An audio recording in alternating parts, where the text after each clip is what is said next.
Greetings, nerds and virgins. It's the #1 ranked welterweight contender, Colby Covington here. After I smashed Joaquin Buckley just like I said I was going to do, I had the power of the Hulkamaniacs in my veins, brother. He was right there waving the red, white, and blue with me, and I'm telling you, it lit a fire in my ass, because next thing you know, I'm going down on Buckley, no diddy, and I'm just smashing him on the ground for 5 whole rounds, just like I did Curious George Masvidal. I'm back in my prime, baby. Everybody said I was gone, and here I am, #1 ranked contender once again. Put a stamp on my defeat of Joaquin Buckley. And what can I say, man? All that time on the golf course, it reinvigorated me. And now I'm the #1 contender. I might as well be, instead of 35 years old, I'm 25. I've sliced myself in half. I've sliced myself 10 years. And now you're next, Bilal. You're next. And you too, Shavrat. As you can see, I'm the man. I'm the man at welterweight. Always was. That's why I got to take 2 years off, because I've always been this great, baby. And when you're the best poker player in the world, you can afford to spend some time off. So, #1 contender. And you're done, Bilal. I'm going to put that nose back in place. I'm going to get that lazy eye back to work, baby. Hey, what's that under your eye, Colby? Oh, well, you see, I was going around Mar-a-Lago and I just tripped. And I had a little cut on myself. I was playing poker and then one of the cards. As you can see, when you're a fighter, things are tough. You have a back and forth scrap. And I blame the woman doctor. We need less women in the sport, you guys, because he was checking my cut. Dude, look at me. Look at me. I can blink. I could clearly see out of my eye, but she didn't notice that. It was just starting to get good. I was starting to give the people what they want. So once again, just like Leon Edwards Scissorhands cut me open, Joaquin Buckley, with one of his stupid little spin kicks that he does, he poked me. His idol is John Jones, part of the community, and so he learned the eye pokes. He poked me right in the eye, guys. Should have been a no contest, just like Bilal Muhammad. I heard an interview where you said you didn't train at all for Joaquin Buckley because you were helping Donald Trump campaign. Is that true? Hey, I'm probably going to get another title shot because the big man DT is in office. He's going to, sign an executive order and make sure that I get my title shot after that. So, hey, I may have lost the battle, but I won the war, baby. I won the long game. And now, I'm the next ranked #1 welterweight contender. You appear to be flabbier than I've ever seen you in the cage, Colby. It looked like you just didn't train at all. Like, you kind of look fat as shit, honestly. What can I say? I enjoyed my winnings from poker, man. And when you're in a high-stress environment for 7 to 8 hours, sometimes you got to binge a little, man. You got to enjoy that. You got to fill that hole inside. And that hole just happens to be my stomach, which is now approximately 1/3 of my body weight. But, that's okay, because when you got the best wrestling in the world, sometimes you need that extra body fat to get on top of Joaquin Buckley Beaver. And that's exactly what I did for 5 whole rounds. Overturn it. January 6th. Be there with me. We're overturning the result. And the fight didn't even go 5 rounds, though. It got stopped. It would have. In my heart and in my spirit, it went 5 rounds. God told me. Hey, Colby, what are your thoughts on Donald J. Trump refusing to show tax returns because to reveal settlements made to underage sex abuse victims? Well, to be fair, half of those are mine. So, he's just, carrying the load for me. He's just, he's protecting carrying the load.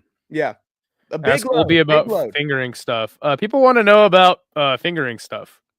The only stuff that was fingered was my eye when Joaquin Buckley reached out those John Jones fingers and poked me right in the cornea, you guys.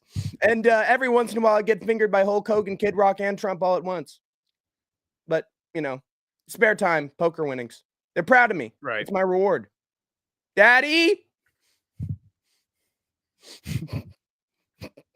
I got in a scuffle with Joaquin Buckley Beaver. The reason why Colby lost is because Hank the Tank was a substitute for him. It wasn't Colby, dude. It was me. I was doing such a good Colby Covington impression. We swapped places, man. That's why I looked so terrible. But I was here commentating for Skatesman. Are you Colby or Hank? I don't understand. I'm whatever you want me to be, baby. There you go. Hit me up, DT. Let's hang out at the golf course, baby.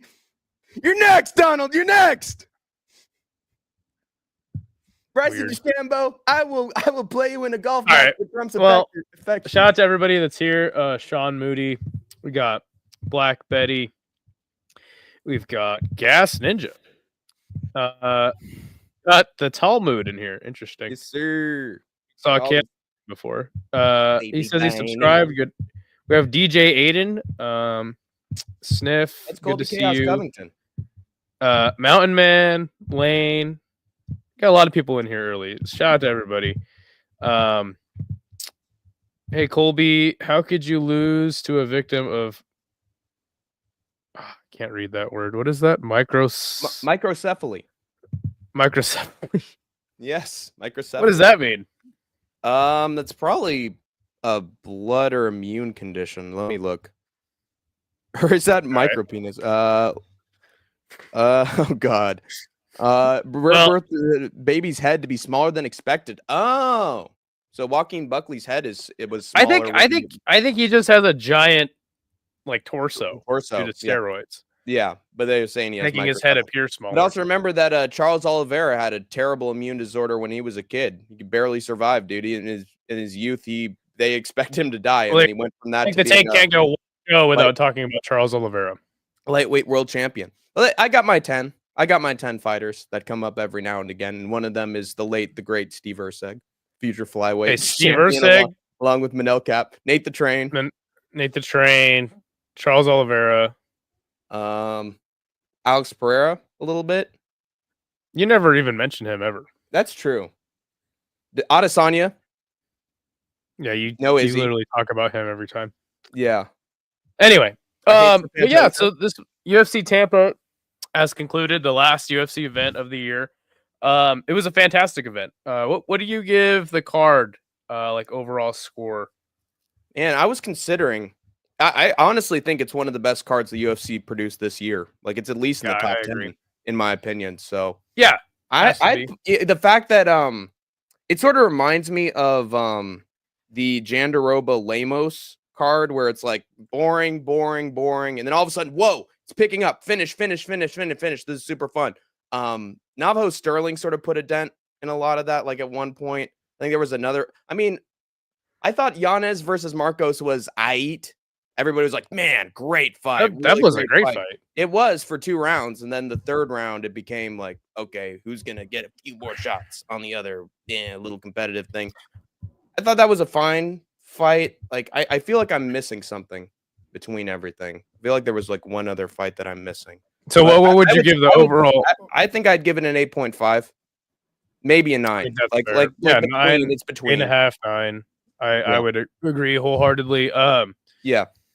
But speaking of fantastic, let's talk about the performance of both Skatesman and Hank the Tank. To be fair, I was able to get number 1 this time on the Rush Hour Tapology. You tied. I was tied. Tied for number 1 with Chris UFC. Have you seen this guy before? I've seen him in the Pick'em League. I don't know who it is. A lot of people have different names. Yeah, like in the chat. Yeah. Anyway. So maybe it was Chris Cushman. I'm not sure, but I tied for first. Maybe. Look at who was at number 4, dude. I'm telling you, he's learned from us greatly. It's the Leprechaun Sean Moody. It goes to show you, if you watch this show, you will be better at picks. It's just science at this point. Exactly. Sean Moody, at the beginning of our show, he'd join in. He was like barely getting a pick right. Couldn't buy a pick. And then now look at him. He's doing well. Exactly. By the way, he's gonna brag about this. For sure. And I'm gonna be stuck in a best of 5 games with Moody forever. Yeah, you've only done well on like 3 cards this year. So anyway, yikes. And then tied for number 14, 3-way tie for number 14. So very very similar picks with a few others. The Idaho Skatesman at 5-15, still very respectable, still in the top half of the Rush Hour Tapology League. And once again, letting you know that Skate Tank MMA is fantastic at picks, and we only have we'll get into some of my we'll get into my flubs and flops of the card, but Skate is afflicted with terminal secondhand embarrassment at the hands of Hank the Tank. That is true.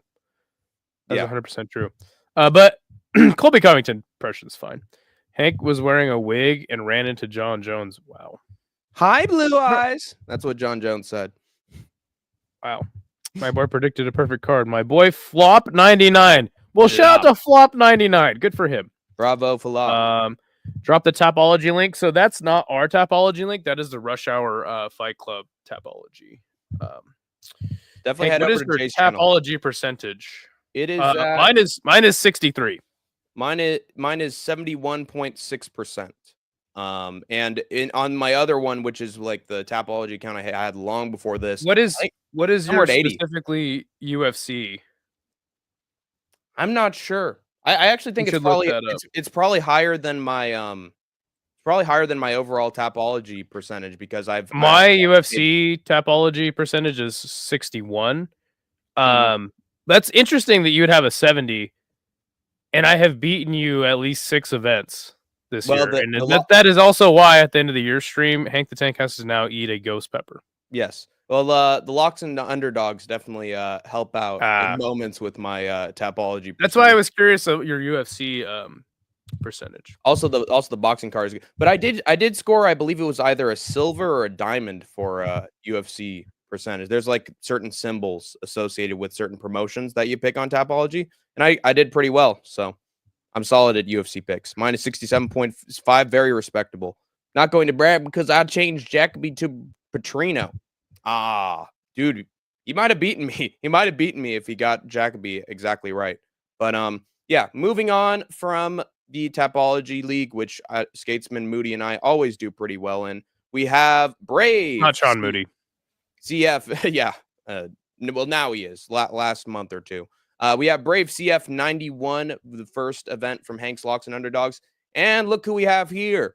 Muhammad Makayev got a round 1 submission instead of a round 3 submission. A lot of people were correct in saying, oh, Makayev's going to try to put a stamp on this thing. He's going to try to prove a point by getting a round 1 finish instead of the usual Makayev round 3 finish to show he belongs in the UFC. And that's what he did, although he didn't really show that much on the feet still. And then as soon as he got this schmuck to the ground, it was pretty much over. Also, it doesn't help that this is a short notice replacement for an opponent he was supposed to fight before this. I believe his name was Bicco. Bicco, yeah. Bicco was some guy he was supposed to face before this, and they replaced him, who was a better opponent. And then we had Mr. Eliezer Kubanza beat Zagid Gaidarov, who was Hank's underdog for the card. And to be fair, this was a very close fight. In fact, I actually had it 2-1 Gaidarov after the fight, but it was a split decision, and Kubanza ended up pulling out the W because he was able to land more offense on the ground with Gaidarov on his back. But just at the very end, I honestly thought that Gaidarov won. But very close fight, so definitely worth trying the underdog.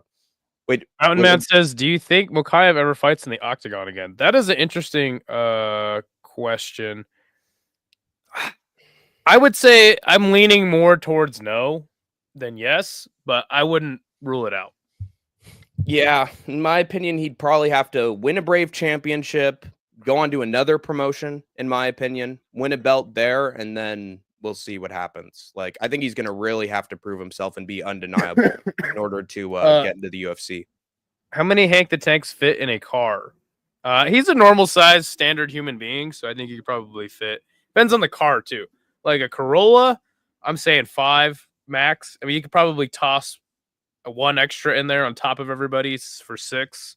But yeah, he's a standard size human. Physically, if you wanted to just like bunch me up there, like who cares about my health? Probably 10 of me. But that would not be pretty. Probably get 10 in there. Nice. Hey, musical probably MMA. Addressed it. What the fuck happened to your eye? What can I say, man? Joaquin Buckley reached out those fingers, dude. He almost poked my eye out, and then we had to have a woman as a doctor who waved off the fight. And so this was all set against me by Kamala. That's what happened, man. Corruption. Yeah, Colby Covington. I'm trying to be Colby Covington right now, and he got ripped up. Oh, Jesus Christ! Wow. Hi, Blue Eyes. But we then had Invicta FC 59, and my underdog hit for this card. Jennifer Maia, former UFC bantamweight, took on Invicta bantamweight champion with 1 defense, Talita Bernardo, and she basically stuffed everything that Bernardo had in store for her.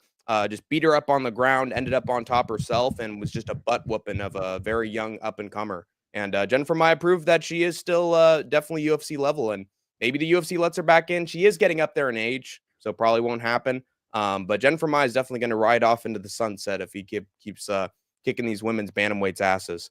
And then speaking of kicking ass, Valeska Machado destroyed Yasmin Castano. It was a unanimous decision. It's Invicta. It's women's MMA. But Castano had no answers for whatever Machado was throwing. Just power in her fists, great counter grappling, complete triple threat. And Tina Turner, Tina Black got it done. Pretty easy enough. That was Hank's lock.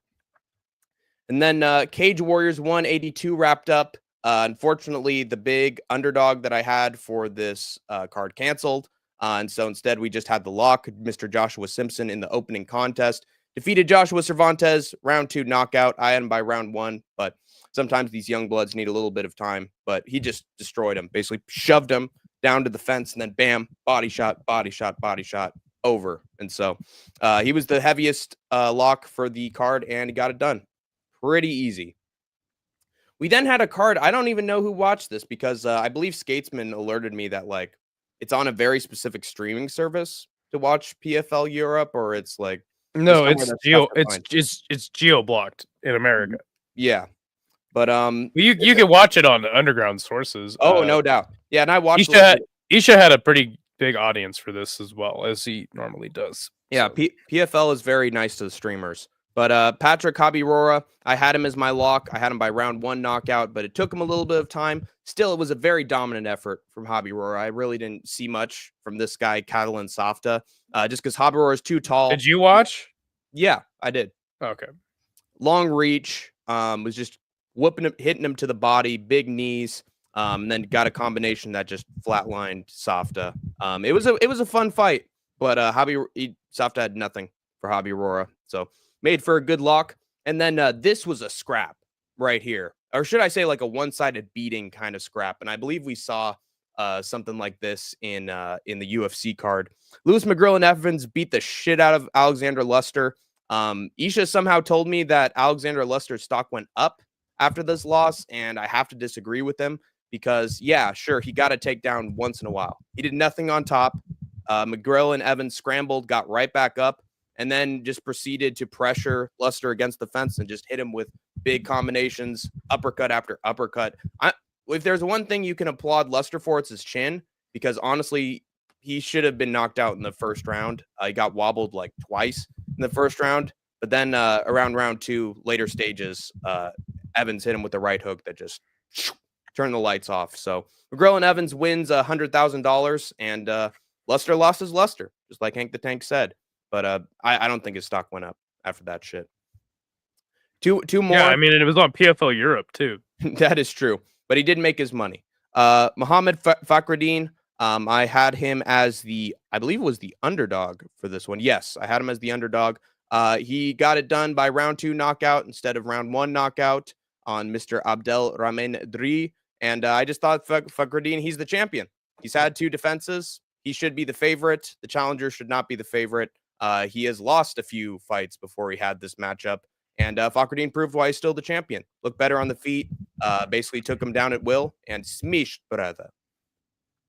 And then Ismail Khan, this is a little embarrassing. Took on an Indian fighter in Mr. Yadwinder Singh and somehow made a decision. This isn't UFC, so unlike Anshar Jubli and whoever that guy was, Sarah Hoda on the Macau card, they're not getting put out in 1 round. They are, when it's the regionals, they actually look pretty good. So Ismail Khan went to a pretty close decision with an Indian fighter, but he still won it. So the lock survives. And this was shocking right here. And I was able to watch this live. Adlan Ibragimov, the ACA light heavyweight champion, just destroyed Faridun Odilov, who everybody was saying, dude, this guy faced everybody.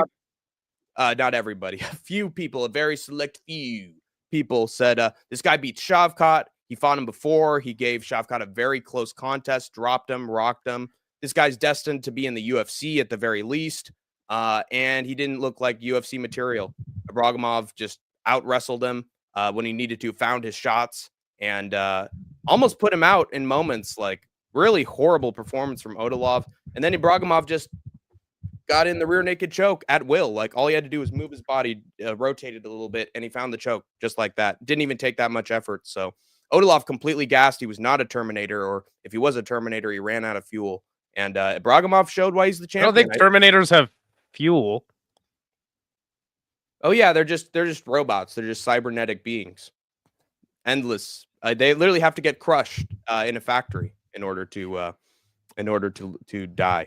But then we had Hank's underdog for the card surprisingly work out. Abdul Aziz Abdul Vakaf, Battle of the A's, the A alliteration. Yes. Ali Abdul Kalikov by 5 rounds. Jesus Christ Almighty. Black Betty is confirming that they have power cells that last over 100 years.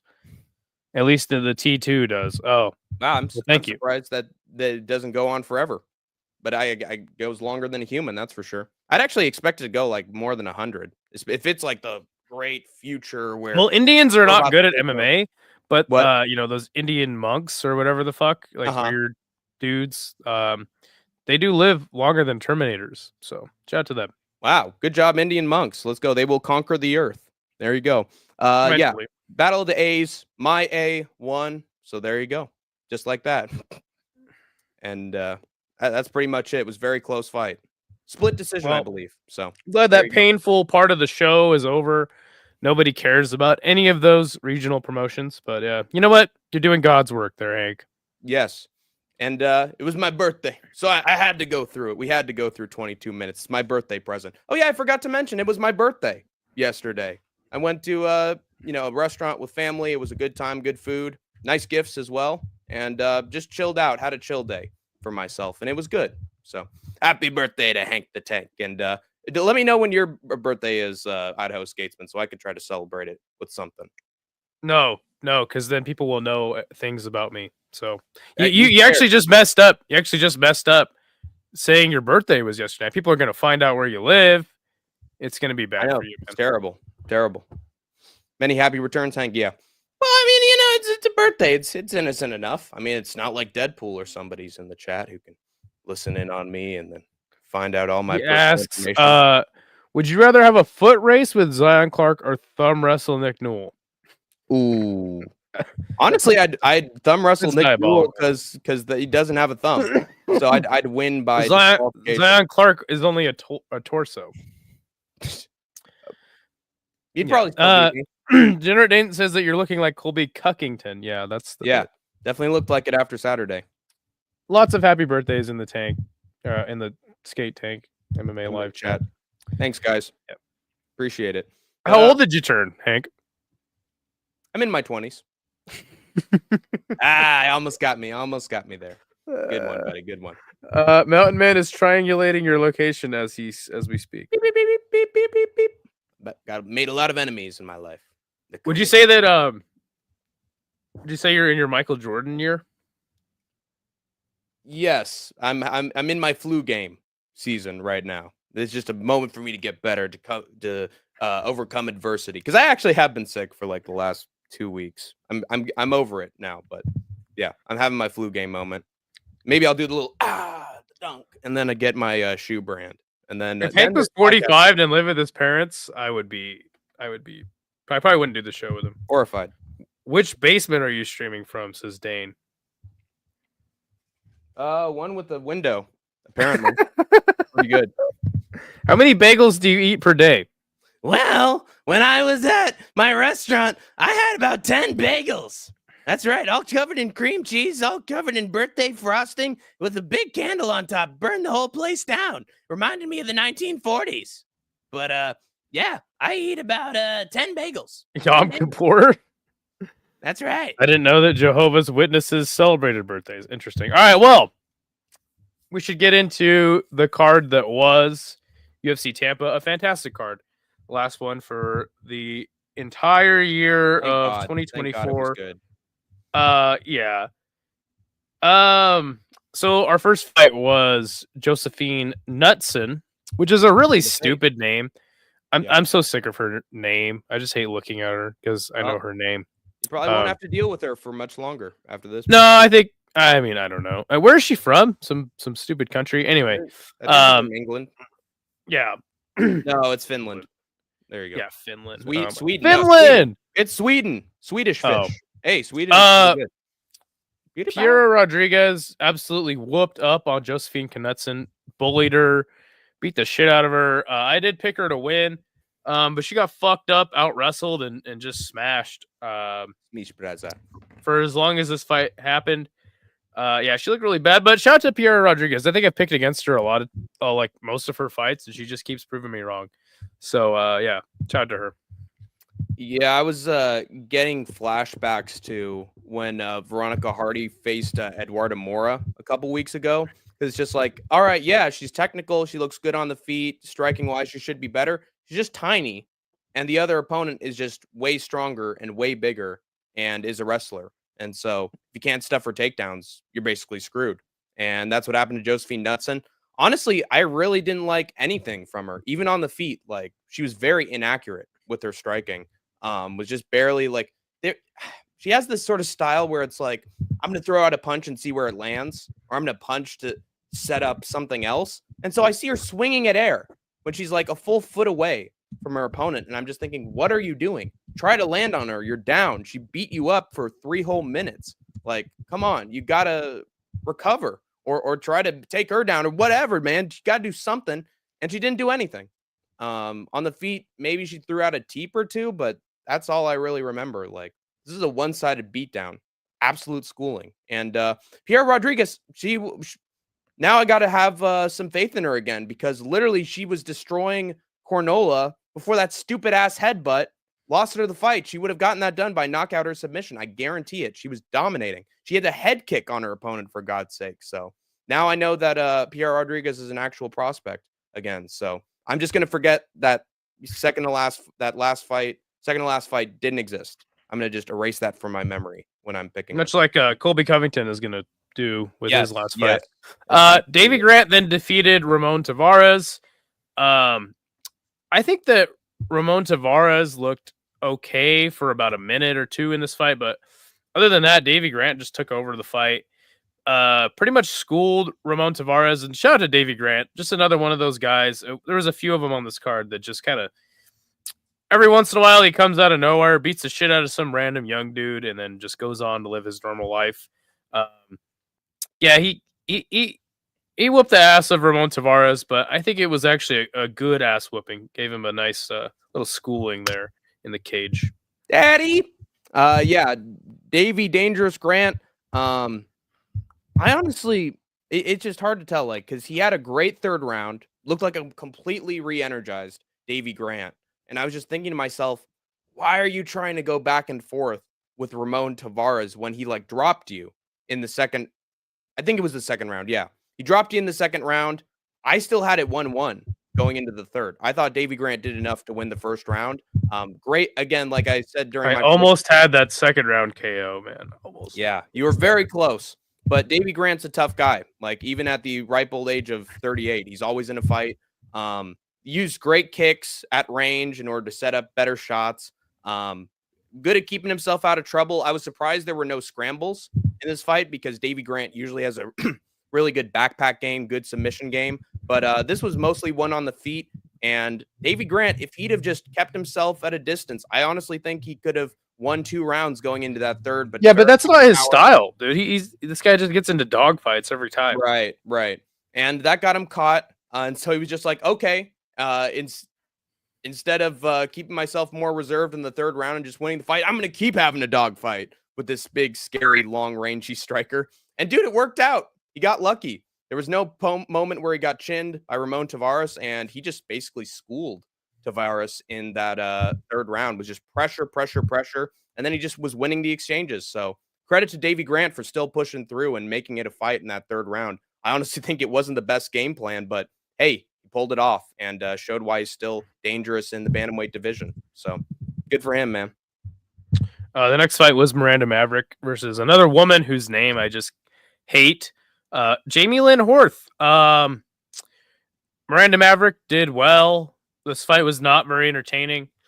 Miranda Maverick is going to be like one of these fighters that is going to like build some prospects up eventually, but not now. Yeah, every time she fights, we talk like about this. It's just she just doesn't do enough to like be interesting or move up the rankings in a significant way. Had a I mean, dominant performance, I guess, over Jamie. Like won every round, for Yeah. sure against Jamie Yeah. Lynn, but just struggled at times and just kind of just again just is unimpressive. Which sucks because she is a good fighter, but there's just something she's just not able to go over that hump, popularity wise or performance wise, to be interesting at all. I Yeah. used to be interested in Miranda Maverick, but just enough performances like these have just kind of just made me realize that she's just not that girl. But yeah, good performance for her. She got the win, got paid, so good for her. Yeah, that is true. Yeah, but she for a second I thought, oh god, now Maverick's finally gonna get exposed. Jamie Lynn Horth gets her down to the ground. She's on bottom. She's doing absolutely nothing. Here we go again with Miranda Maverick, dude. And then she got up.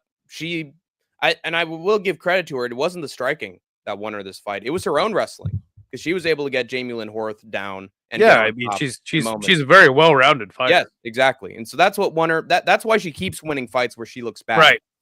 Is because she can do it all. And when she needs to, she can pull a takedown out of the bag or get some good exchanges on the feet. She really started to show her hands in round 3, I think. She's finally starting to put some combinations together, but very messy first couple of rounds for Miranda Maverick. It always is. What can you say, dude? I feel like she is bottom of the barrel. I do feel like somebody is eventually going to beat her. Probably someone outside the top 15. I honestly think that's her height.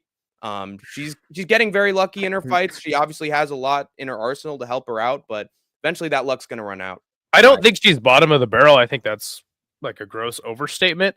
I think she's just mid. Yeah, she's a good fighter. Miranda, don't get me wrong, but I think that the biggest thing is when she first came into the UFC, 115 pounds is really popping off, and she was like the first wave of these newer prospects at 125 that really started kicking off. Because at this point, I actually rate 125 over 115. Yeah, in terms of talent. Yeah, it is. It is. But I think she's one of those first like generation of 125ers that came in like 4 years ago that really started elevating the talent level, and that's why she looks so good in her first couple of UFC fights. But there's been just an influx of talent at 125, and yeah, and I think that that's what's really hurting her the most is that just these girls that are coming up are better. Yeah, I think she's going to deal with some flyweights that have more power in their fists, better on the feet, and have takedowns. Like that's going to be her nightmare. Someone who's just better than her in each category. You know, once she finds another well-rounded fighter, I think she might be in trouble. But as long as she's taking on these soul grapplers or soul strikers, she'll probably be okay. Well, let's see. I mean, she's already had losses in the UFC. You act like she's never lost a fight. Probably early. She beat Jasmine, Jasuda Vicious, Mazo. Fuck, dude, she hasn't lost in a few years. She beat. Oh no, Erin Blanchfield, Macy Barber beat her. I mean, there you go. Well, but to your point, it's like those are the kind of people that are gonna beat her. Yeah, exactly. So there you go. Maybe I think she probably secures herself a spot in the top 15, but I think top 10 is her limit. I'd be surprised if she wasn't already. I think she's been there already. At one point, I think she exited. I mean, I know we're spending a lot of time talking about Miranda Maverick, but I mean, they got Casey O'Neill, Ariane De Silva, Jasmine Jasavicius, Karine Silva. Like once you get to Karine Silva, the names are better than her. But yeah, I mean, honestly, those first 3 names, I feel like she has a really competitive fight and maybe even outright beats. Shit. Speaking of that, I mean, might as well match her up with one of those 3 next. I mean, it's interesting because sometimes you have fighters like Bilal Muhammad who have like very like iffy fights or fights where it's like, yeah, there's a certain limit to what they can do. And then they just give a performance that's like, well, I didn't see that coming. So maybe there is, I think there still is potential for her. She just needs to put the pieces together and form a better mentality. But I just think she's been in she's been in the cage too long for that perspective to change. Only comment, sorry, Hank. Don't worry about it, dude. You're in the recap stream. It's fine. It's Monday. Not a good look for Maverick. First 3 fights were awesome. Might be one of the only meh fights on the card. Back and Horth fight in the scrambles, though. Yeah, that is Horth's thing. That is what she does. Don't Good worry to about see it. you, Isha. You're welcome anytime. Yeah. Screw Hank. Screw him. What monstrosity dick slapped you in the eye, fam? What? Joaquin Buckley's fist. It was his fingers. Yep. But yeah, anyway. Just sliding Bilal Muhammad. Any chance that Hank gets because he never picked him to be champ. Hilarious. Nope. Felipe Lima defeats Miles Johns. I had this one right on the money.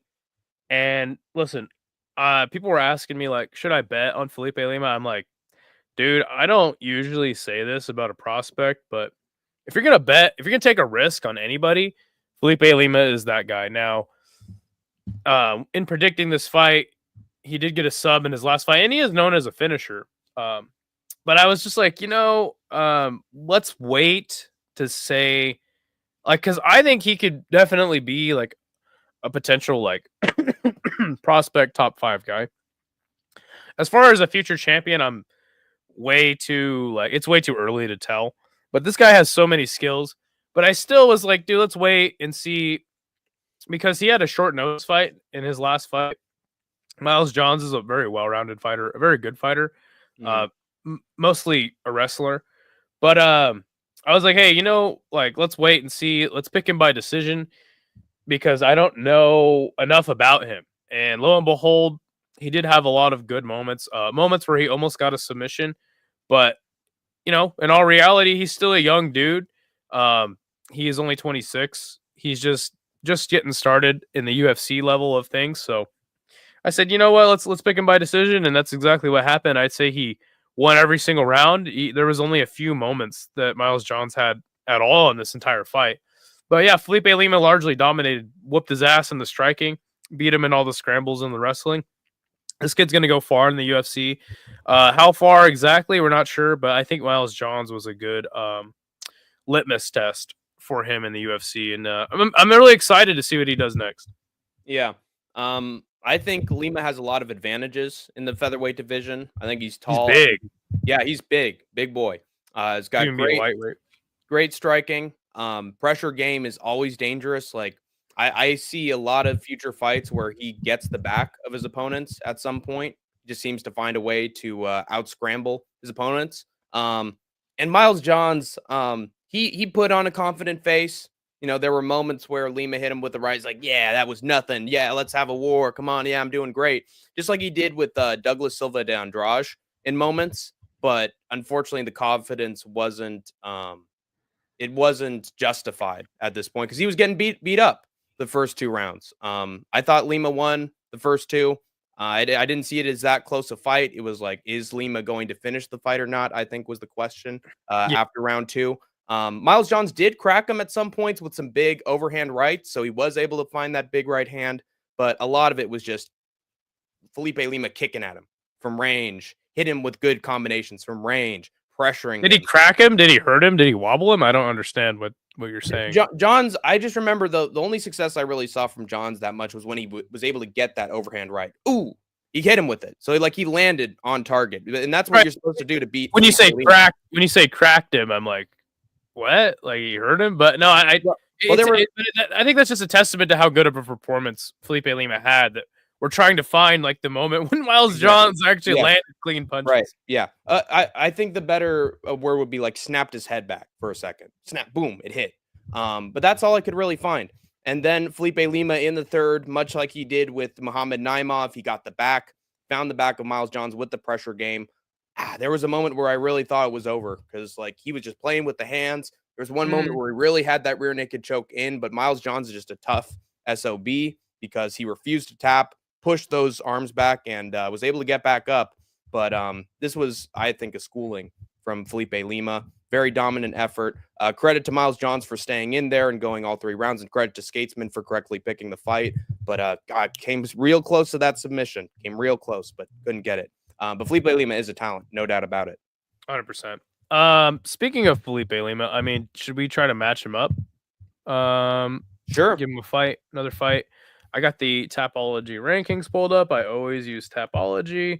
They show me who is booked for a fight and who's not. Here on Tapology, they do have him as 35th. I suspect that'll change.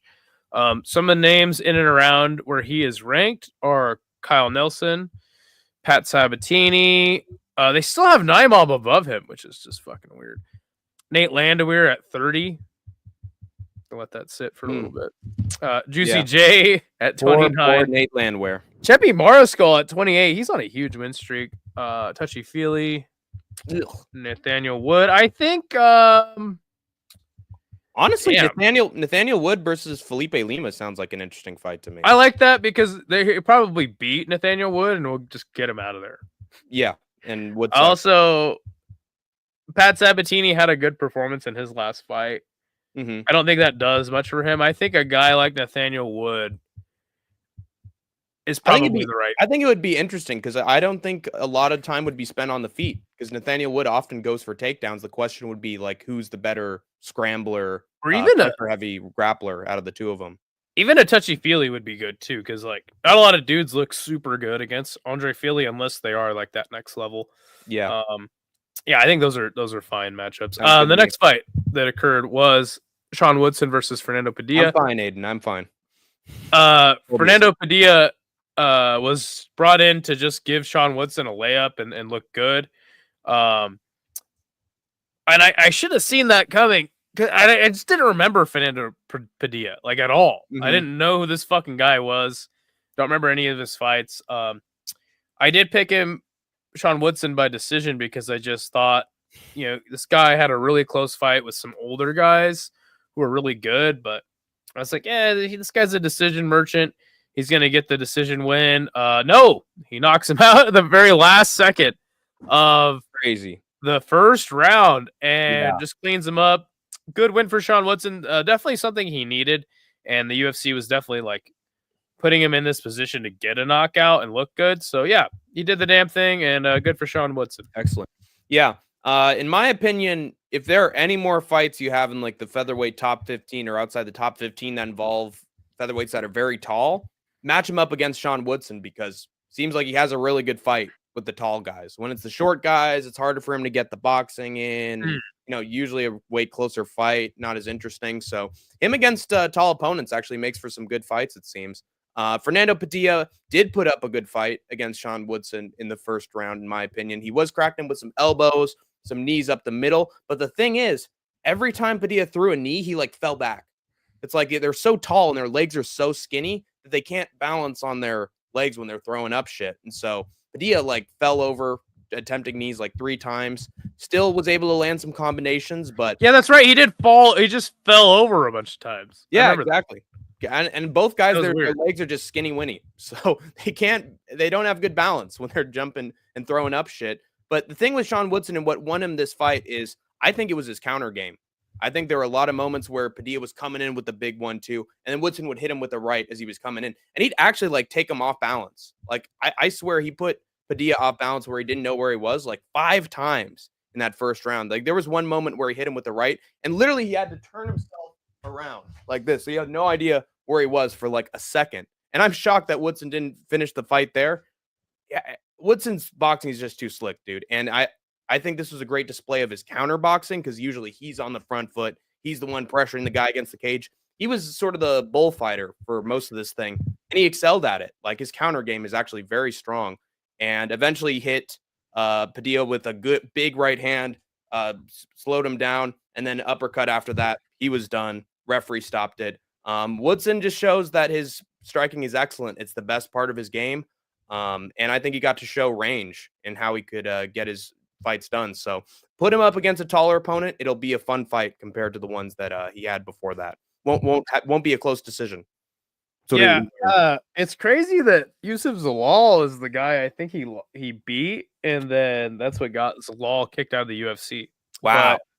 But, Sean Woodson has not lost a fight in the UFC, I believe. I don't remember. What do you do with him next? Because he's on such a long winning streak. Yeah, he deserves someone in the top 15. Getting back to 2021. If you are going to give him someone in the top 15, I mean, just looking at some names here. I mean, 15 Edson Barbosa, 14 he's booked. Dan Ige, Giga Chikadze, Bryce Mitchell, Calvin Kattar wouldn't be a bad fight. But I thinking you do Giga Chikadze. Yeah, that would be a great fight. He's another tall opponent that would have a nice back and forth scrap. Well, I don't know if he's as. I don't think anyone's going to be as tall as Sean Woodson is in the featherweight division, but just a guy with a lot of kickboxing experience, and I think that's probably a better fight for someone like Sean Woodson, who's going to want to keep it on the feet. When's the last time we've seen a wrestler take on Sean Woodson? I don't know. It's interesting. That would make for an interesting fight as well. Let's see. I think it would have to be Zalal 2021, Colin England, don't know who that is, Luis Saldana. Bazooka, I think he's somewhat of a wrestler. He's a hybrid. Caceres, and then Padilla was, I think, the grappler kind of heading into this. Yeah, and he just kept it on the feet the whole time. So that was interesting. Yeah, I don't know what you do with him. Do you give him a tough fight with somebody a little lower ranked, or do you just give him the guy? I think you give him the shot. I think that's too long a win streak, especially off a knockout. Yeah. The next fight was Joel Alvarez, just cleaning up. Poor old Drakkar Klose, who was on a win streak, dating back to his war with Beneil Dariush that made everybody in the all the commentators go, oh. But Joel Alvarez, man, he demolished Drakkar Klose. Hit him with that knee. One of the best knockouts I've seen in a minute. It was kind of funny because he hits him with that knee and then he starts to go over to choke him out. Realizes he's unconscious and he's like, yo, ref, this guy's fucking out. Fantastic win for Joel Alvarez. I did not expect him to knock Drakkar Klose out so fast. Good shit for him, man. Yeah. I really love this performance from him. Me too. Joel Alvarez just has too many advantages, man. Too tall. His reach is too long. He's quick. He's very creative with his striking. He'll come in with elbows and then huge knee up the middle when he wants to. I thought his boxing and his combinations were excellent. And I said the big problem with Drakkar Klose is that he stays still too much when he's striking. Now, when he gets to throw his punches, he's very accurate, but it takes too long for him to set up. And when he was pressured up against the fence, he just wasn't throwing.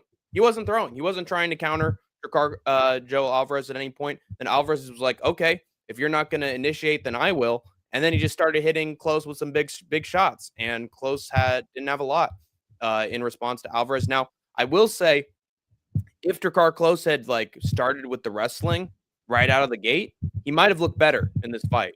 We could have gotten Hank the Tank's accurate prediction of round 2 because he would have survived the first round because he was the wrestler of the two. But Klose initiated the wrestling way too late. It was after he'd already been beaten up by Alvarez against the fence a few times. And Alvarez, to be fair, he sort of got right back up, did exactly what he needed to do, scooted up against the fence, did the little hand game to spin himself around, and then hit him with the big shot that just sent Drakkar Klose flying back against the cage. He starts to, be with it again, and then perfect knee, jump knee right up the middle on Klose. And I knew that Skatesman was going to like that knockout because of how wacky it was. How crazy and just uncanny it was. It reminds me of when Myron Santos knocked out Oakley, and then Oakley's body is hanging there, and then he's like, ooh, ooh, ooh, as he's laid out flat. And the referee had no idea what was going on for 5 seconds, and it was very funny. But Alvarez did, he cheered him up, and he was like, hey, man, it's all good. So Klose and Alvarez were good. They're friends now. They're friends. What is up, Pulse? Good to see you. Pulse. So what do we do with Joel Alvarez next? He's now on a 3-fight finishing streak. I think his last loss, let's see here, was to Arman. Now he's on a 3-fight winning streak, all KOs or all finishes. I think that he deserves a shot at one of these guys in the top 15. I agree. He's too good not to. I mean, they've got UFC has Grant Dawson, Jalen Turner, Patty Pimblett, Benoit Saint Denis, Rafael Fiziev. How is Fiziev still ranked? No, he should be out. You know what would be him versus Turner would be a very interesting matchup because he's just as tall as Alvarez is. They're both strikers. I agree. I mean, he did get finished just this year. That's true. I think him versus, and I think I think that Jalen is definitely like on the downslide a little bit. It definitely doesn't have like a lot of momentum behind him. Yeah. Um, Very close to finishing Moicano though, and that's age. sure. I mean, do you give him the hangman? I don't know. I honestly think that Hooker's earned a fight up the rankings, not fighting down at this point. Like, no one expects him to beat Gamrot. Well, like who? Like Oliveira? Yeah, Oliveira or Dustin. Okay. Dustin So rematch. I mean, Dustin and Justin aren't gonna fight. He'd even earn the Connor fight. Like he's in. I don't even think Dustin and Justin are gonna be like active right here in the next year. Yeah. Honestly, I think they'll probably both be retired. But I still think putting Hooker up against a nightmare matchup is just. I don't think it's right. I think he's finally earned a spot up. He's had great 3 fights as of late. Beat up Jalen Turner, beat up Gamrot. Like that's impressive. Like he needs to have a fight up the rankings. So I think, but he's already ranked so high. I just don't. He's literally ranked at 6. So like, yeah. But and Alvarez is outside the rankings. He shouldn't get number 6. You should get someone in the top. That's 15. what I'm saying. So it's like if we go with the top 15, it's like, you got Moicano. I think Moicano deserves a fight up the rankings, if any. I think Mike Moicano versus Hooker would be a good one. And weren't they already like rumored to be fighting? Moicano's taking on Dariush. Right.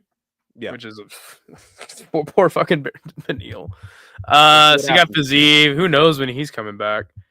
I think BSD just got absolutely. Dude, I want to see him versus Patty Pimblett or Jalen Turner. Rebooked versus Gamrot, I'm pretty sure. No, he's not booked for anything. Okay, I guess. But that was the rumor. Yeah, I want to see him versus Patty Pimblett or Turner. All right. Yeah, that sounds good. Sup bros, good to see Pulse, legendary SS. They're saying you look like Zuko from fucking Yes, I do. I really do. I will not rest until I capture the avatar. And then finally, we'll get 10,000 subscribers. Finally, I will be the prince of MMA that my father told me that I would once be. No, Prince Zuko. That's so funny. Restrain your anger.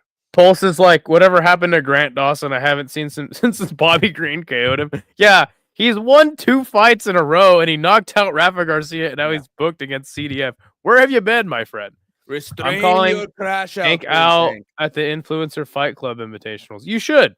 I like your chances, Moodang versus Hank the Tank. Poirier versus Diaz or Masvidal is in the works. Mark my words, he says. Do some fire magic. Yeah, let's not. Guys, don't encourage him, please. Anyway, Michael Johnson defeats Ottman Zaitar. Oh my god. Look, Hank the Tank had to talk me off of picking Ottman Zaitar. I talked you off the ledge, dude. Which, by the way, he hates when he actually makes a good point, and then I change my pick based off it. That's how it should work, dude. You should get new information and then go, yeah, you're right. I'm gonna change my opinion. Anyway, that's beside the point. That's what I had Ottman. That's what I do with the MMA predictors, but that's before the stream. You understand? I'm a man committed to my morals and my picks. Let me tell you this. Yeah. Well, that's why you're gonna have to eat a ghost pepper as well. Yeah, that is true. Anyway, but yeah, Ottman Zaitar. This guy's a bad dude outside of the cage, but he's got some power. I said, hey, you know what? His best chance to get a knockout is in the first round. Oh god, he's summoning Colby Covington for some reason. What? I'm just trying to let know, Master Science. I know what I'm trying to do right now. You understand? I'm not Hank right now. I'm Colby Covington. So there you go. Okay. But yeah, I said that Ottman's best chance to win would have been in the first round. Michael Johnson, he's solid all through 3 rounds. He's down to getting a scrap, down to getting a war. I was not expecting Michael Johnson to just hit him with that picture perfect shot and just fucking sleep him.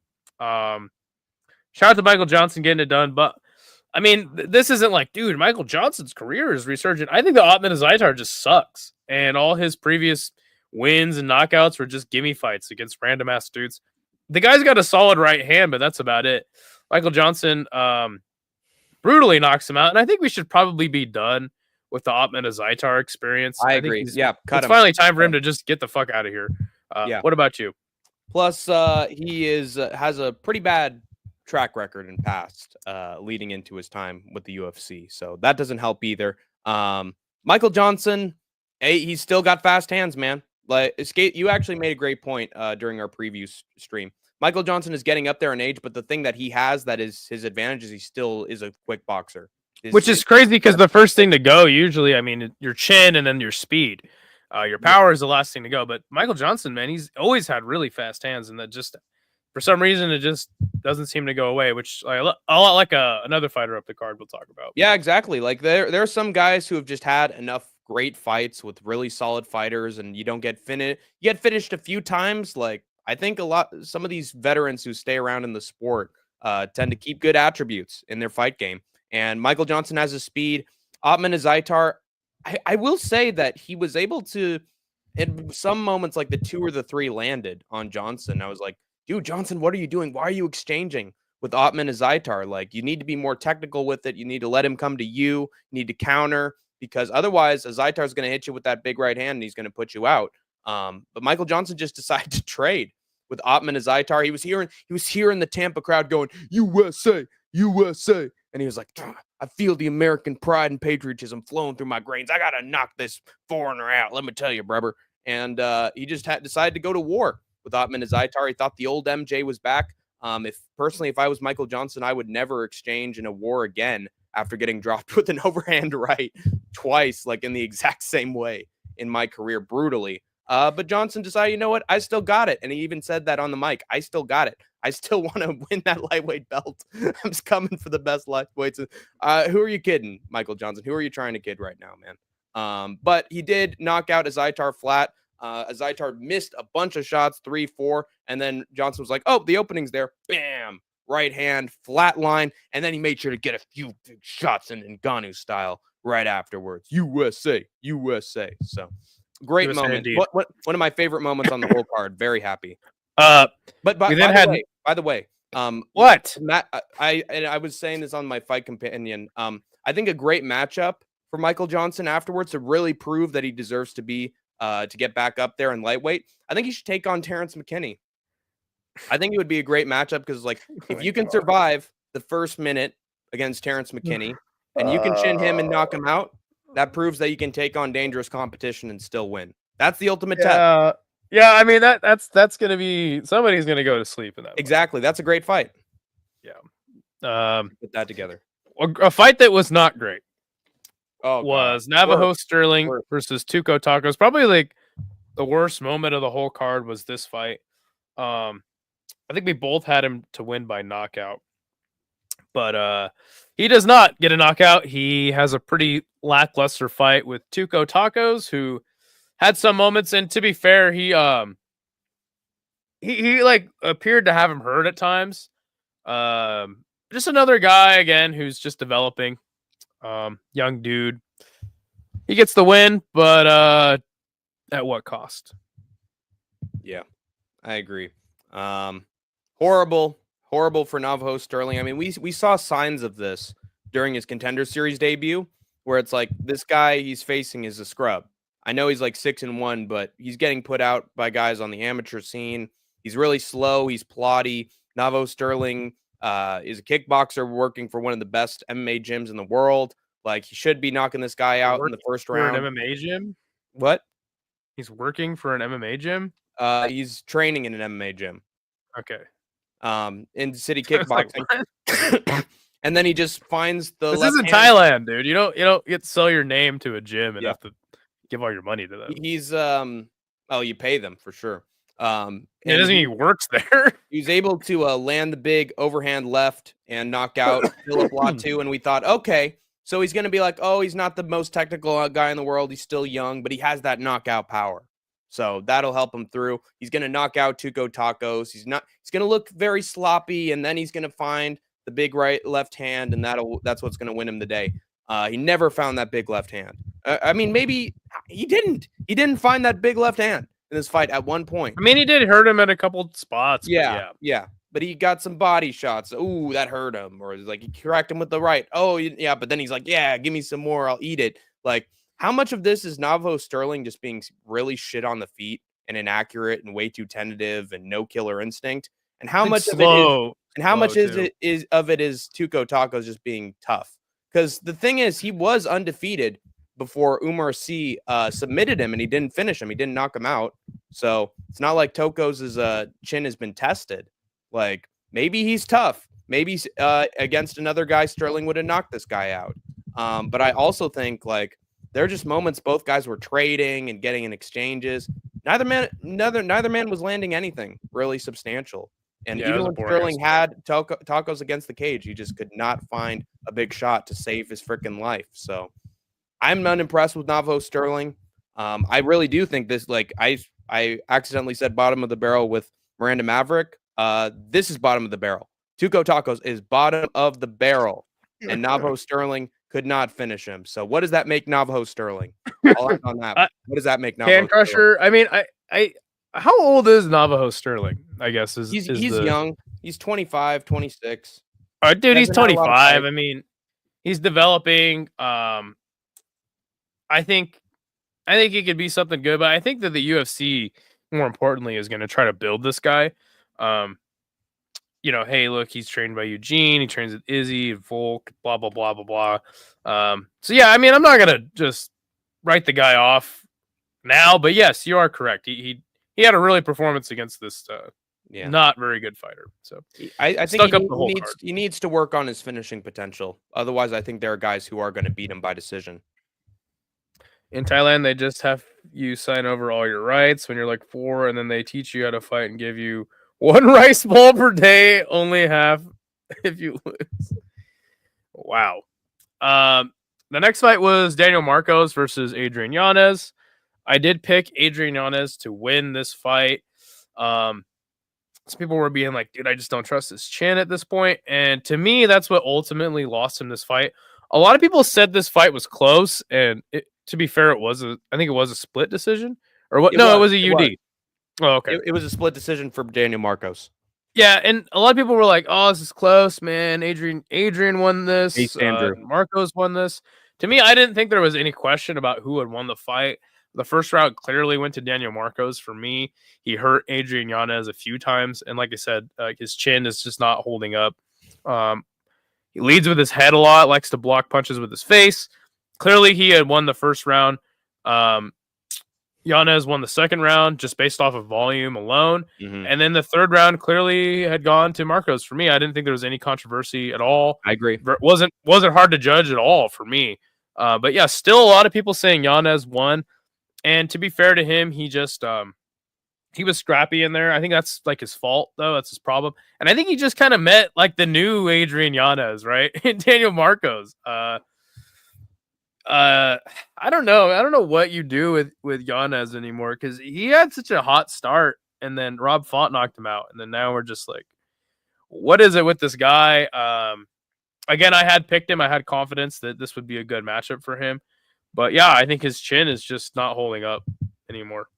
Yeah, and I think Daniel Marcos was too technical for him. I think he was a very well-rounded fighter.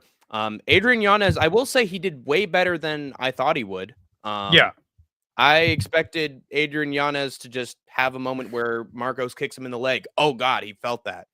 Marcos hit him with a 1-2. Oh, man, Adrian Yanez is feeling it. And to be fair, like the first round, that is sort of what was happening. Marcos was styling on him in moments in that first round. Really good at staying out of danger and then using head movement to come in with his strikes, pressuring Yanez up against the fence and when he needed to. So I had round 1 clear for Marcos. And then the round 2 started. And Yanez's coaches must have given him some really good advice, because Yanez started to be on the front foot. He started to be the guy to unload the opposition and unload the offense. And I think his boxing started to get cleaner in round 2.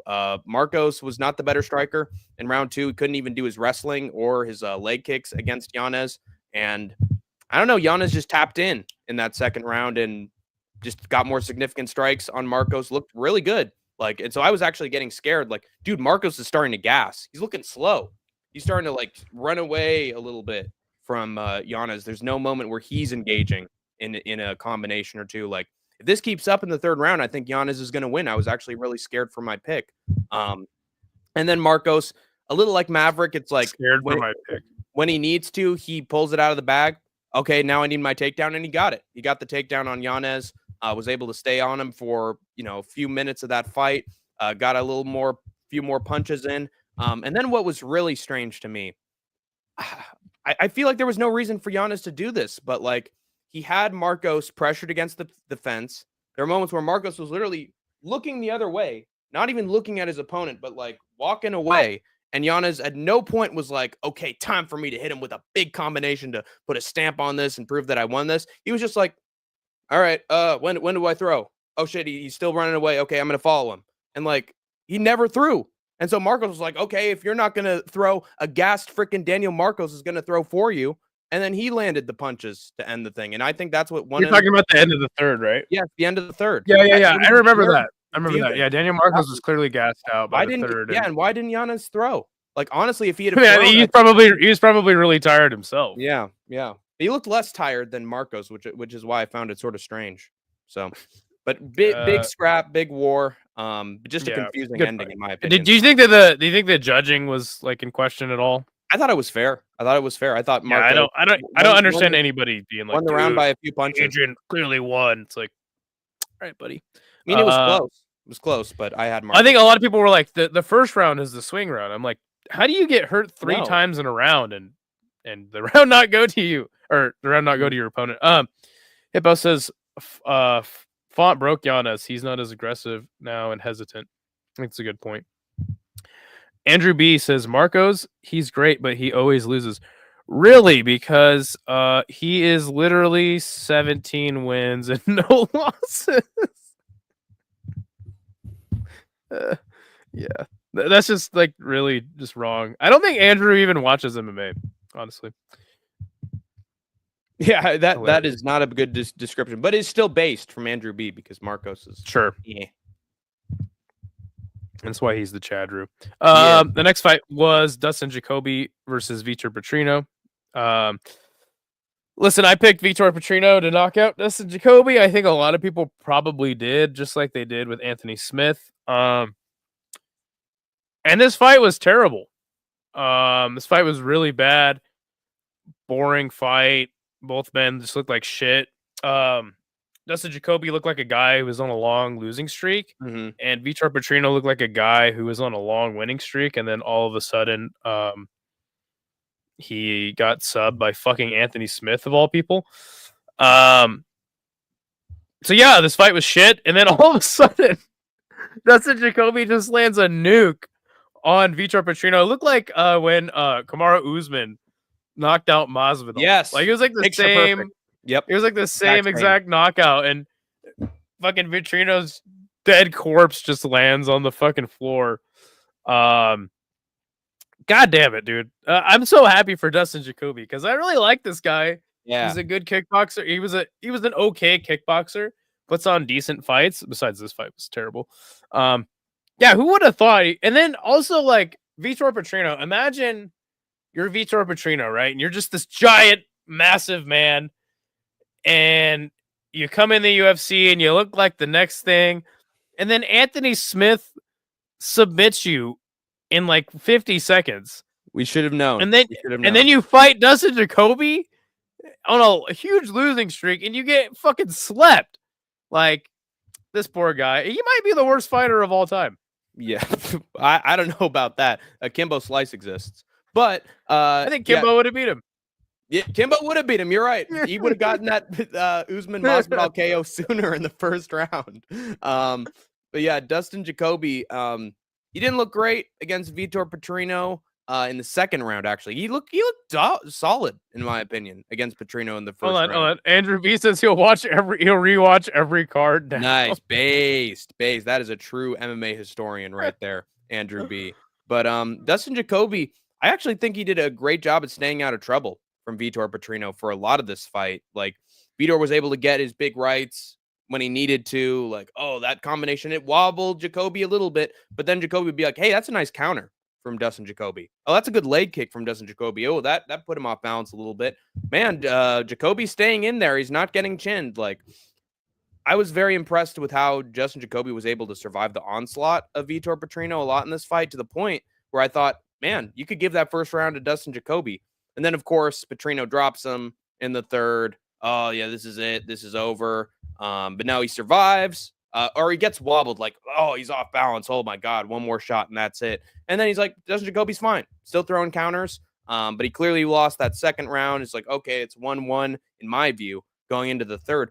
And then Denial actually made a great point when he was in the chat. Like, Dustin Jacoby threw a right, and then Petrino went for a takedown. And I was like, okay, he threw it, he missed, and then the takedown. And then Denial was like, dude, he landed. He landed with that right hand. That wrestling I'm seeing for Petrino is like desperation wrestling. I think that right hand hurt Vitor Petrino. And I'm like, really? And then I look back at it. I'm like, oh, yeah. He's really trying to get that takedown. So maybe something hurt him. And then he throws a knee up the middle. Ooh, that hurt Jacoby. Okay, this is back in Petrino's favor. And then, oh, Masvidal out cold. He knocked the sweat off of him. Oh my God, the glass cannon strikes again. He really is a glass cannon, dude. Justin Jacoby, he gets dropped. He always looks great on the feet. And then, oh God, the chin's gone again. Oh shit, Dominic Reyes puts him out. But dude, when he lands like on Kennedy Nizuchukwu, counter right. Oh my God, Kennedy Nizuchukwu's out cold. Like when Jacoby wants to, he has power. I found it funny how the people in the Tampa crowd were like, oh my God, this fight is so boring. I'm literally gonna put up my phone and like the flashlight. People have something to watch during this. And then it went from boo, boring, fuck you, Dustin Jacoby.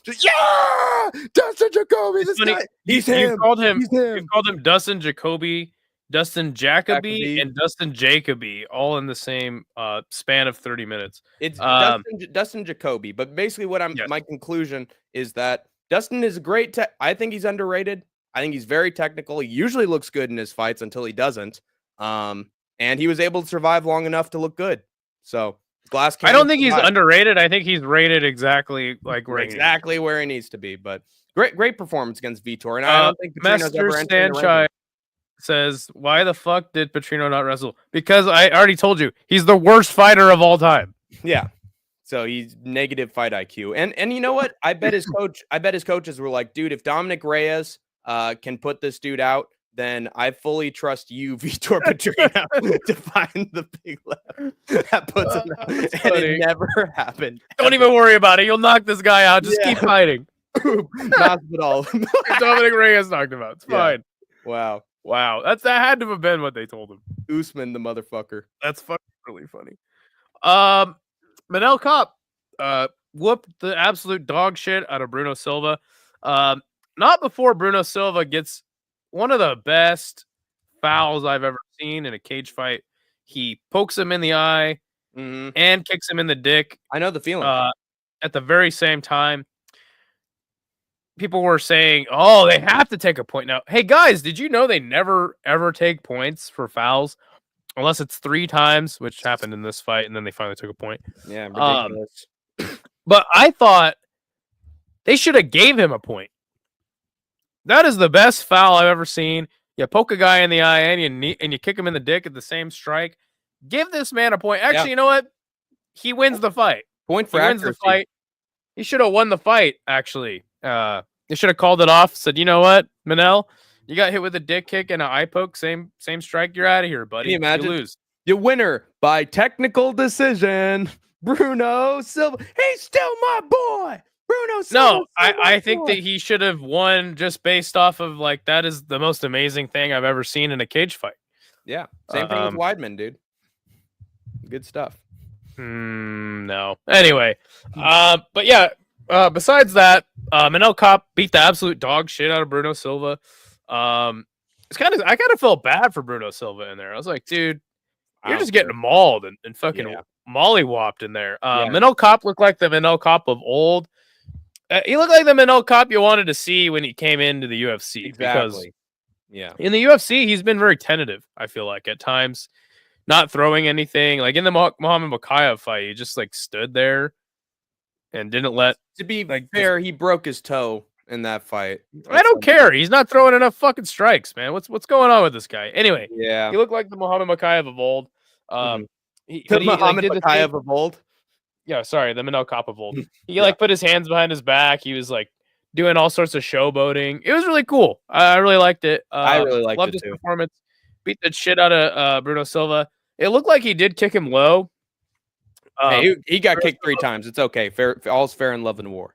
Sure, but he did look like he kicked Bruno Silva low, and Bruno Silva was like, "Hey, what the fuck?" Like grabbed his dick and then got hit in the face, and the referee's like, "Oh god, hey, sorry, dude." And you know what it reminds me of? Cedric Dumas, when he's like, "Dude, he poked me in the eye," and there was like, "Oh, nothing I can do," and then bam, immediately afterwards, slumped out cold.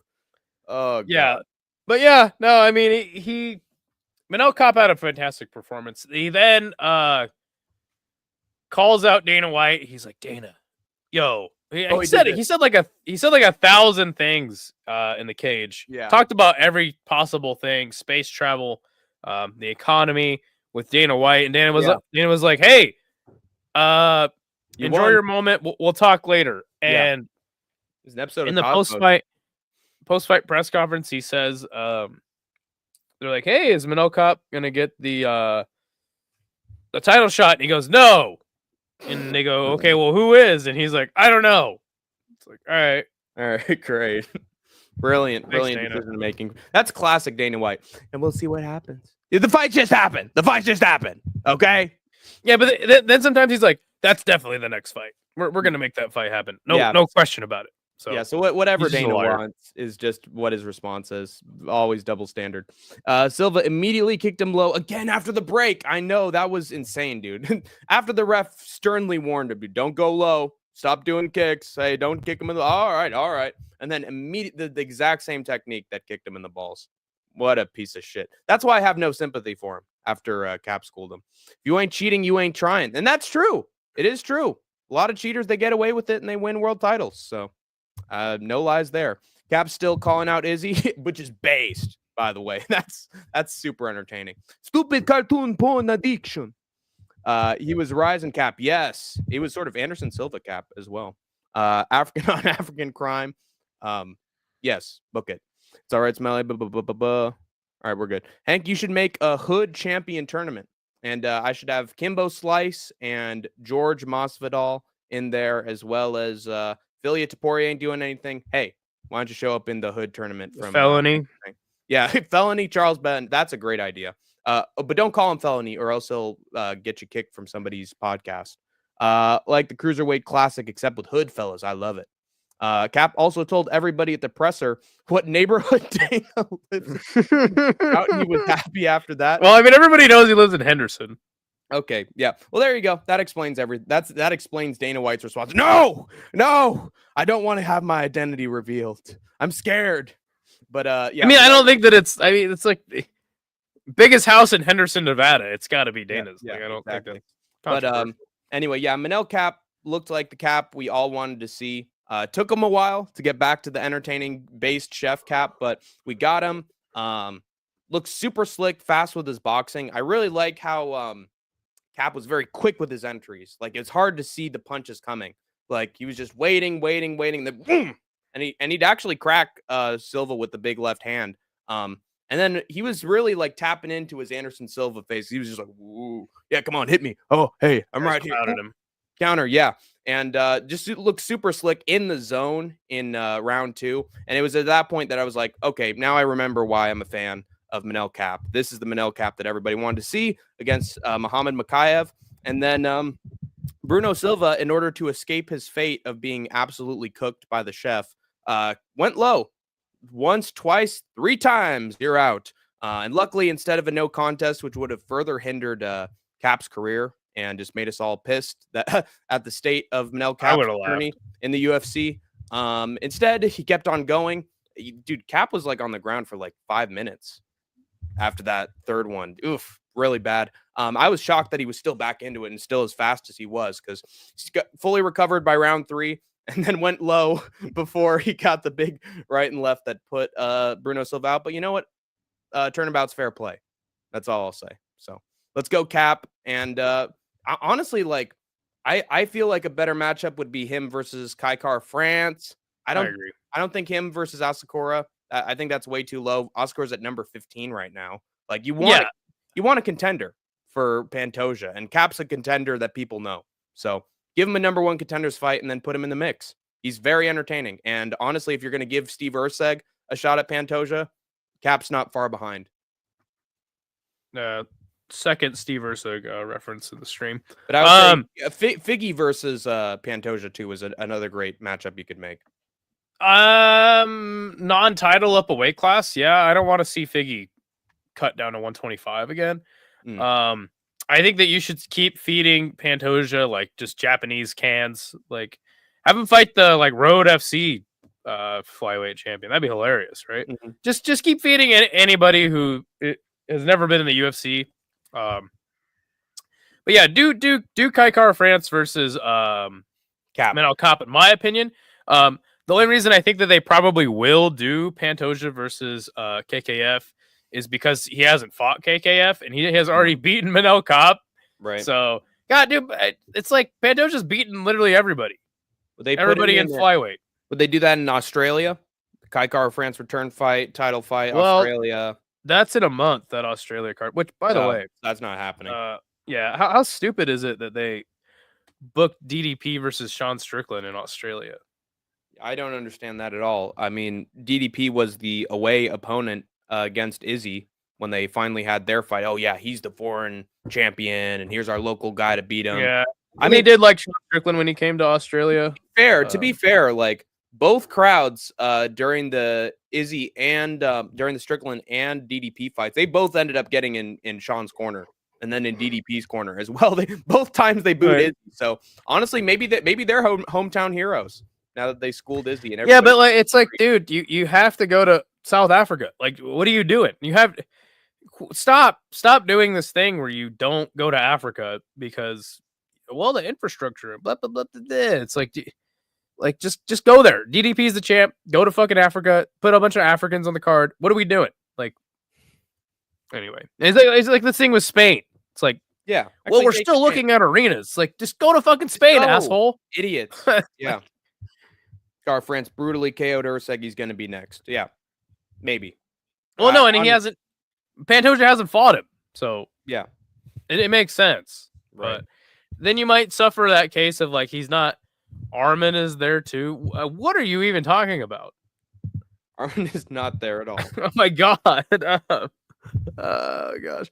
But then you might suffer that thing of like, okay, now he's beating another one and he's just clean out the division. He's going to keep lapping the division. That's why I like the idea of random Japanese men or Asian men for Pantoja to fight until one of them beats him. A clear contender comes in. In the UFC side, because let's be honest, Japanese main events for UFC fights does very well on our channel. So give us more Japanese dudes. The problem is most are outdoors, I think. No, it's not the problem. UFC has a limited amount of money. They could do anything. They could literally build a roof for those arenas. Yeah, they could build an arena. Like, just go there. Who cares? They literally built one. They built one during the pandemic. They've built arenas before. Yeah. Anyway, they're just petty. That's really the problem. The next fight was Cub Swanson versus Billy Q. Fantastic fight of the night. I have to eat a little bit of crow because I have said that I don't give a shit about Cub Swanson. I want to see him just leave. Can't stand the guy. I don't like these. I'm just very unsympathetic towards these old legends still fighting. Could care less. Oh, but he's a nice guy. It's like, I don't care. I don't want to see these old washed up fighters fight. What? Got to make that bag on your way out. Like, you're getting paid fucking peanuts, especially if you're not top 5 or champion. You got to keep fighting. Yeah, but another reason why I don't care. I'm just like, I don't care. Picked him to lose by knockout. I did say this would be a hard matchup for Billy Q because the speed of Cub Swanson, another guy like Michael Johnson, the speed's still there.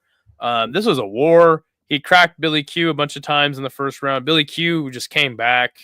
Dude's a zombie. Cracked him in the second round. But ultimately in that third round, it's just a picture-perfect 1-2 that just fucking put Billy Q out. He falls on the ground and hits his head on the canvas of the cage. That's when you know, like, this guy's done. The referee calls it off. Good win for old Cubby. Cubby. They say this should be his last fight, or that's his wife wants him to retire, this would be the best way for him to go out. Best way. I think you should always retire one fight early rather than one fight late. But yeah, good performance by Cub. I said he would lose. He did not. And he gets another highlight reel finish. And yeah, good for him. I hope he does go out because this would be the best way for him. Best way. Yeah. And people just remember that last finish he had on the way out. That's usually the best retirements in MMA. To be fair to Skatesman's pick, this was actually a pretty close fight, in my opinion. Like, it was close pretty much the entire time. I don't know who won the first round. I still don't know. I mean, maybe you could check the judges' scorecards on that, but I honestly had it Billy Q, maybe Billy Q in that at the very end of the first round. He was just getting some really good shots on Cub Swanson at the end. He wobbled him at one point and then got the takedown. Like, I felt it was a very even affair for most of this thing. I had it 1-1 going into the third. Cub Swanson is really good at just sudden entries. And coming in with that left. Honestly, Swanson didn't have a lot in terms of like variety of his strikes. He mostly just had a big left hand and then maybe like a body shot or a leg kick at one point. But he had good timing. He knew how to like gauge the distance and feint so that once he landed, it would really make an impact on Billy Q. Billy Q, he had like sudden counters that would wobble Cub Swanson at one point. That's what kept it competitive for the most part. It's just Billy's younger, he's taller, he has power, and so he's always in it. He looked so slow against that. Cub. Is true. And then like all of a sudden he'd pick it up, and then like he was just way behind on the speed for majority of the fight. And that's eventually what lost him the entire thing at the end, because Cub Swanson he pressured forward, so Billy Q didn't know that he was more close than he thought he was, and then bam, with the big right that just put him out cold. Amazing angle with the camera. It was right there to see him just boom, flatten himself out right on his back. And but I did wish we could have seen an angle where it's like, yeah, Cub Swanson puts his hands in the air, walk off. Like, wasn't the best angle for that. They followed up with the camera afterwards. But best way that Cub Swanson could possibly go out in a fight where he's the underdog, shocking outcome, big finish, 41 years of age. Like, what more do you want? And against I mean, the only thing I can compare it to is maybe like either Matt Brown or Robbie Lawler's knockouts, where it's like both those guys. I think Robbie Lawler was the underdog in that fight, but Matt Brown. I think this was a way better fight, though. This was like classic Cub or Billy Q fight. Yeah, better than both those fights. We got a great fight and a great finish from Cub Swanson. Sure, so. And that's what people remember Cub for, is having war. Yeah. So and we're talking a lot about Cub, but I think Billy Q, we should give him his moment. Like, I just honestly think that like ever since the Shane Burgos fight, like Billy has just not been the same dude. Like, Shane Burgos changed him for sure. Billy Q used to be able to just like a zombie, willing to exchange, and he was in this fight, but it just seemed that too much for him. And it was. He's slowing down. Yeah, I mean, I remember like after he fought Shane, he had another fight. Like 6 months later, and I was like, dude, Billy Q looked like he fucking aged 10 years. Like, Shane Burgos literally aged him like 10 years, dude. Yeah. It's like he was like running for president or some shit. Anyway, speaking of running for president, do that to you. Also, remember how we were pissed that this was the co-main event of the show beforehand? Yeah, in hindsight, it was a fantastic co-main event. Yeah. Not very happy now. Yes, 100%. The next fight was Joaquin Buckley versus Colby Covington. There's really not much to say here as far as the actual fight itself is concerned. Joaquin Buckley beat the shit out of Colby Covington. This was completely one-sided. Colby looked like a man who didn't train, who stepped in on short notice, and even during the walkout, you could see like he and in the cage, like when he finally was getting in the cage, they were announcing him. He was like, "Fuck." He was like, what did I get myself into? I just got to survive this one. And man, he got just bullied in there. Looked like absolute shit. And that's I guess really the thing to talk about here is like, did Colby look really bad, or did Joaquin Buckley just have his best performance that he's ever had? Because I think if Joaquin Buckley would have chinned Colby, there'd have been less to talk about than right. what he actually did do in there. Beat him from pillar to post. Even if the fight, I think if the fight didn't get stopped, he would have eventually TKO'd him 4th or 5th round. But yeah, he had a perfect performance. And Colby just looked like absolute dog shit. I don't know if this is just late notice not training Colby, and if Colby is a little better than maybe he appeared to be right now, like at this moment. But yeah, that's the hard part about this matchup. What about you? What's your breakdown of this fight? I mean, I think there's a lot of improvisation and short notice stuff when Chael Sonnen's coaching you out of nowhere and is there in your corner on the mic. Well, I think at a certain point, Colby like didn't have a team, and because with the whole Dustin George beef, he had to go to MMA Masters. Right. So yeah, I don't know what's up with that. Yeah, I think it was a combination of him being unprepared, but I also think that Colby doesn't have it on the feet anymore. Honestly, he didn't present any problems to Joaquin Buckley on the feet. And the thing is, like, it made sense that Chael Sonnen was his coach, because when he had Buckley down on the ground, he delivered very little offense. Like, I didn't see that many punches. It's mostly just him like grinding him out down there and just hoping that he stays on top of him for the rest of the round. But Buckley's just strong. He's tall, really strong. But yeah, like he's got he's got muscles everywhere, and so he was just able to scoot, literally will himself up to his feet and just shove Colby off of him, basically. And when they kept it standing, Buckley just beat the shit out of Colby. Like, this is not the Colby that was going like, blow for blow with Usman. Great pressure. That's like his best fight ever. Yeah, it's his best fight ever. Both of those, honestly. Yeah. But and maybe that's just because Usman was the right opponent for that kind of striking. But Buckley is not. Buckley is way better on offense, has better combinations, better striking defense. Like, I just thought his guard was great, and him avoiding punches was just, he was smooth. Right, but like there was never really like there was never really like a threat of anything coming back. No, it's mostly just Colby's wrestling. So I think Colby's style is not prepared for the modern era of welterweight anymore. And again, when Colby shot that takedown, I think it was like in the first or second. I think it was in the second round, and he just failed. I was like, "Fuck!" Like, okay, like obviously, I think everybody collectively loved watching Colby get the dog shit beat out of him. But I was definitely like, damn, this is like sanctioned assault. Like Colby has no chance. I think the worst part about this fight, though, was the stoppage. Even though I did say, like, hey, if Joaquin Buckley would have gotten a clean knockout, we would have been like, shit, maybe Colby just got caught or whatever. Like, especially early. But Colby's chin stayed alive. Colby's chin stayed alive. Yeah, dude. Yeah. By the way, yeah, he does have a hell of a chin. We should probably mention that. But we kept him in there. Just the worst part about this fight is that Colby got fucking doctor stopped off a cut, came in on short notice, saved this card, and now I can already hear, because I already heard it earlier, like all the excuses that Colby's gonna come up with, like, and he already has. I mean, he literally already did say, like, I was just picking up steam, and I was about to win that fight. It's like, no, you weren't. Like, you got beat up handily for 3 whole fucking rounds.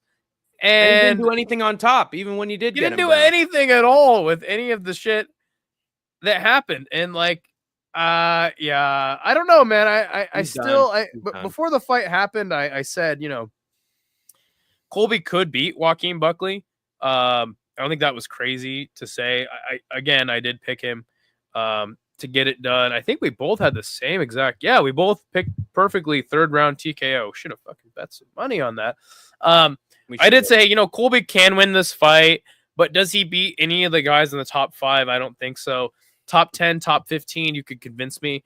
But now after this performance, I'm not entirely sure, man. Colby looked really fucking bad in there. I think that if he goes up against another like heavy wrestler, like a Sean Brady, I think he has a better chance of beating. But I don't know, man. Colby looked fucking washed up and done. Yeah. But as far as Joaquin Buckley goes, what do you do with a guy like Joaquin Buckley next? Last year, this was a guy who was getting clowned because he called out Conor McGregor for a fight, and the whole fan base was basically against Buckley. I wasn't, because I did like when he went on Ariel's show and called him out. People were like, "How stupid was that?" And I was like, "Fuck you! I don't like Ariel." So, but he's completely changed the narrative around him and his career. Four wins in a year. He calls, and also his post-fight interview was fantastic, where he did a call and response. It's like, who do the fans want me to fight next? Bilal, Kamaru, or Leon? And calling out Kamaru Usman was a good call out. But he is booked, I guess, against JDM, which is insane. I didn't realize that. Talk to me. What do you? Yeah, I agree with you, Sanchai. Wait, what? I said I was happy that he had went on his show and called him out, because I don't like Ariel. I don't know if you misheard me. But yeah, what do you do with Joaquin Buckley now? I like him versus Leon. I think that would make for a pretty good matchup, just because you're dealing with someone who's technical on the feet, has good counter wrestling as well. So, I mean, not against Bilal, obviously, but against a Kamaru Usman or someone who's just very strong. And I don't know. It's like a good test for Leon to see if he can beat like sort of like another version of Bilal. I sort of see that in Buckley. Like, he's got really good stand-up, and when he needs to, he gets his takedowns. Like, he is a threat on the ground and on the feet. So I think for Buckley, it's like, can he chin Leon Edwards? Can he school Leon Edwards over 5 rounds to prove he's championship material? And then for Leon, it's, can you deal with a wrestler hybrid? I would actually pick Leon to beat him, me personally. Yeah. But I think you do. I personally would like this more. Brady Buckley. Okay. JDM's already going to fight Usman. And then you do Ian Gary versus Leon Edwards. That would be a great fight. Which, by the way, Leon Edwards versus Ian Gary is going to suck balls. That is going to be a terrible fight. Yeah. But terrible technical affair. I think that's how you match up welterweight.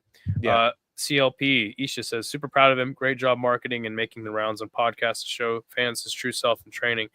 Yeah, dude, like I said, he's turned the entire narrative around his career, like in the span of a year, and now people love it.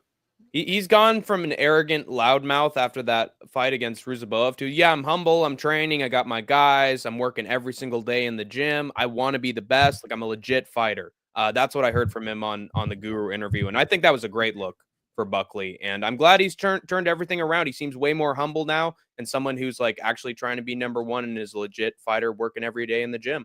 So not a lot of complaints about Buckley at this point. I think he did fantastic in this fight. And, it's a combination of, you could be a nice guy in interviews and you can, be very likable, but how do you do in the cage? Like, I think this was an even greater statement than anything he could have said in an interview to show that he is a real contender, and that I think he's going to one day fight for a belt. I really do. I think he's really good. And like, if Colby had gotten him down and beaten him up a little bit, and like there were still holes in Buckley's game, I would have said, but when they have the number one contenders fight, he's probably going to lose. Like, now I think this dude actually has potential to fight for a belt. I personally think Leon beats him. I think Bilal beats him. I think JDM beats him. But outside of that, man, I don't know. And I think he's going to be a tough fight. Yeah, for either of those guys, because he's so physical, such a great athlete, and has power. But yeah, no, for sure. Anything else to say on this card? Really good, and thank God we get to have this card in our mind for the next 2 weeks. Agreed. Regarding UFC, so it can have us in a nice happy whole month holiday season. But we also have Ryzen, we have boxing, Big Fury. Sadly, freaking dumb Ryan Garcia hurt his hand during training, and now he's out of that fight against Ampo. So there goes that huge blockbuster main event that was going to get Ryzen draw some eyes to that show. So, but it's Ryzen. They're always going to have great MMA in the meantime. Yeah, it doesn't matter what happens. But we will be doing an end of the year stream. I know our show is basically based around picks for UFC cards, but yeah, we'll have some more shows. We'll have an end of the year stream. Hank the Tank. Now with this card being wrapped up on our little pick'em contest, he has to eat a ghost pepper, so we'll have to do that. But I think in celebration of the end of the year, we should have some sort of end of the year recap show and just kind of talk about everything good, bad, and indifferent that happened this year in MMA. Sounds good. While you torture yourself and eat that ghost pepper. Sounds good. Yeah, it'll just be you talking the entire time and me gagging. That would be hilarious. At the side. And so then during the summer, we had a great fight between Islam Makhachev and Dustin Poirier and bad car. Oh, don't pay any mind to that, folks. He's fine. I'm gonna die. 911. So that'll be nice. Very fun. Well, good shit. All right, guys. Well, I think that's it for us. You have anything else to say? Yes.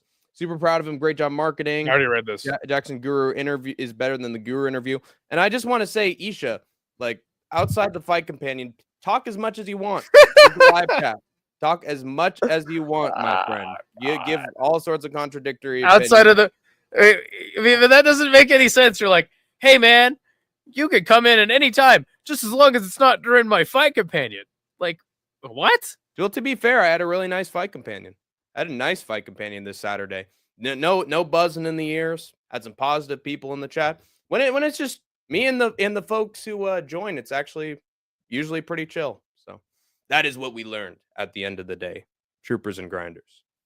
Don't poke the bear. Leave Hank in his little plastic bubble. It just sounds like you're sensitive, man. I'm sensitive when it's compiled over 7 hours. Okay. So Hank, I'm not living under your terms. Sorry. Well, then, fine. Go ahead, man. This ain't Korea. All right. All right. Awesome. Hang out in my Saturday streams, dude. Then, fine. Skatesman and Isha, you're invited back into the Saturday fight companion. No, official ban has been lifted. No longer North Korea. So go ahead. I accept the challenge. Come at me, baby. Come at me. There you go. Give me back my wrench, too. I want my wrench back. Exchange. I get the wrench back. There you go. All right, well, lead us out, Hank. Yeah. All right. You have escaped the war zone for now. Oh my God! Masvidal's out cold. / Vitor Petrino. Dustin Jacoby. Kamaru Usman Reigns. Hey, you're next, Jacoby. You're next.